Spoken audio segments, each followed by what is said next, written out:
عمر بن خطاب کہتے ہیں قد علمت رب الکعبہ متی تہلک العرب، کہتے میں جانتا ہوں اور کعبے کے رب کی قسم ہے کہ عرب لوگ کب ہلاک ہوں گے، ان کی ہلاکت کا وقت کب آئے گا میں جانتا ہوں۔ سننے والے نے پوچھا کہ کب ہلاک ہوں گے اے امیر المومنین؟ فرمایا حین یسوس امرہم من لم یعالج امر الجاہلیہ، کہا کہ جب ان کے امور کے والی نہیں ہوں گے، یعنی ان کے معاملات کو چلانے والا کوئی نہیں ہوگا اور ان کو پتہ ہی نہیں ہوگا کہ جہالت کیا ہے۔ اور آج یہی ہو گیا، لوگوں کو پتہ ہی نہیں ہے کہ علم کیا ہے اور جہالت کیا ہے۔ جب یہی نہیں پتہ ہوگا کہ جہالت کیا ہے تو کیسے پہچانیں گے جاہل کون ہے اور عالم کون ہے؟ ایک کہاوت مشہور ہے کہ ایک عالم اور جاہل میں ایک بنیادی فرق کیا ہوتا ہے، کہ ایک عالم جانتا ہے کہ وہ کیا کیا نہیں جانتا، یعنی عالم نے پڑھا اتنا ہوتا ہے، علم حاصل اتنا کیا ہوتا ہے کہ اس کو یہ احساس واثق یقین کی حد تک اس کو پتہ چل گیا ہوتا ہے کہ بھائی میں تو جاہل ہی ہوں، میرے پاس علم نہیں ہے۔ اور دوسری طرف جو جاہل ہوتا ہے اس کو پتہ ہی نہیں ہوتا کہ اس کو کیا کیا نہیں پتہ، اس لیے وہ اپنے آپ کو بڑا علامہ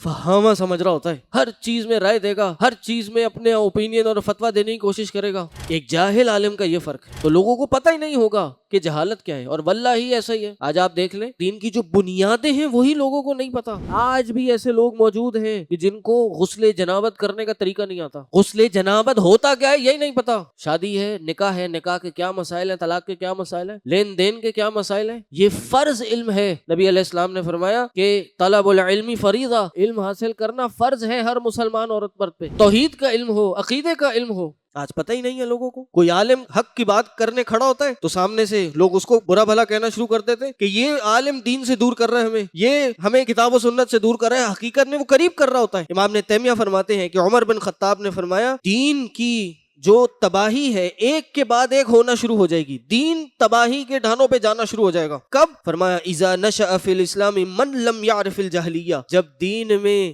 وہ لوگ ظاہر ہونا شروع ہو جائیں گے کہ جو جاہلیت کو نہیں پہچان سکیں گے، لا علمی نہیں پہچان سکیں گے، ان کو پتہ ہی نہیں ہوگا کہ ان کو نہیں پتا۔